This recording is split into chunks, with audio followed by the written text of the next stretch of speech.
And now, Mr. Chairman, and now they hide the evidence. I'm just simply saying we will never know because you didn't keep the evidence. The evidence was spoliated. I asked a question. And I answered it. You did not cause anyone to find out. I absolutely didn't. So you Why are you being so elusive? Why not just tell us who you asked questions of? Who interacted with you? Well, you haven't named a single person. I think that, in fact, the ability to remember at the IRS is simply limited. Whoa, it is getting ugly. 2 IRS hearings in as many days and one major theme. Lawmakers want answers. To Mike Emanuel on whether they got them. Mike. Well, Stuart, not enough answers, and so now some top Republicans are calling on President Obama to help get to the truth. We believe that the American people deserve answers, and that the president needs to come forward, get personally involved in this matter, and make clear to the American people what exactly happened to the missing emails and what exactly happened when it comes to the targeting of conservative groups. Former IRS official Lois Lerner isn't talking, and more than 2 years of her outside emails from 2009 to 2011 disappeared. Today, a former IRS lawyer now at the White House was on the hot seat about those missing emails. I'm happy to answer questions about my time at the IRS. I was there. I'm asking, did your boss, did the folks you work for at the White House counsel's office, when they got this critical information, did they share it with the Justice Department? Mr. Eggleston actually started the same day that I did, so our tenures are the same. This came after a tense hearing last night with Republicans critical of IRS Commissioner John Koskinen and a number of lawmakers saying he came across as arrogant. One Ohio Republican says the law was broken in this IRS scandal and it's time to step up to a criminal probe. Will you call the FBI and ask them to come in and investigate these missing emails, that their destruction could possibly have been a crime? At this time, the Inspector General, an independent agency not controlled by us, started an investigation.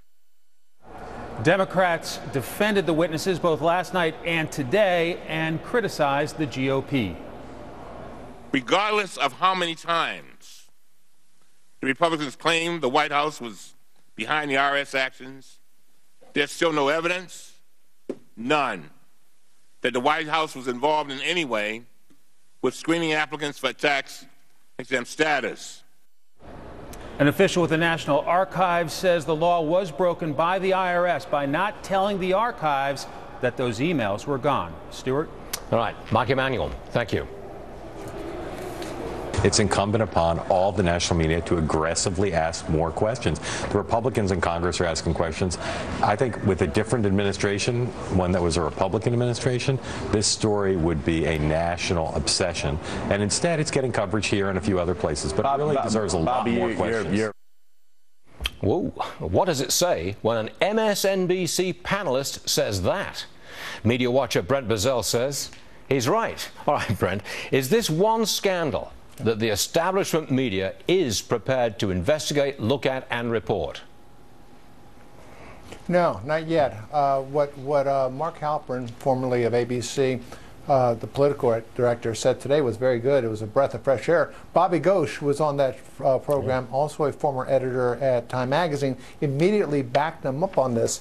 This follows the reports from Ron Fournier of AP, who called on a special prosecutor who's also denounced this process.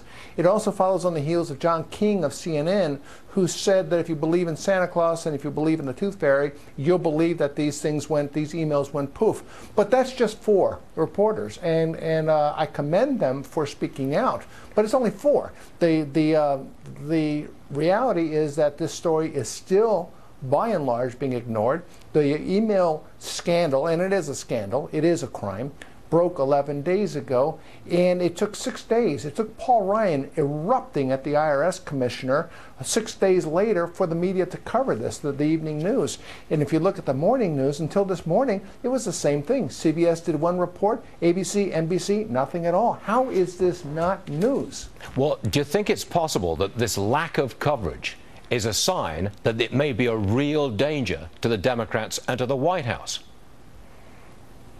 You know, I might say that they might get away with a little bit arguing that there are so many scandals to cover that they can't keep up with them. The only problem is they're not covering any of the scandals. This is serious stuff going on. People are drawing and correctly so, drawing the connections between this and Watergate. This is far more serious than Watergate. This was an article of impeachment against Richard Nixon. The media couldn't let go of the coverage. Woodward and Bernstein would not let go until they got to the bottom of this. And now what you got with the media are just headed for the tall grass. They just don't want to know. And when they do report, Stuart, and this is important, if they do report something, they don't investigate anything. When was the last time you saw a story broken by ABC or NBC or CBS or the Washington Post or CNN? A story broken by them investigating this. No one's touching this. This cries out for someone to go get those supposedly lost emails.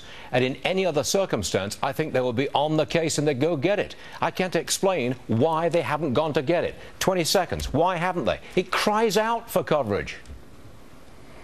It does, and I hate to use the word lost. These are missing emails or these are disappearing emails. They weren't lost. They could have been recovered, and that just screams investigation.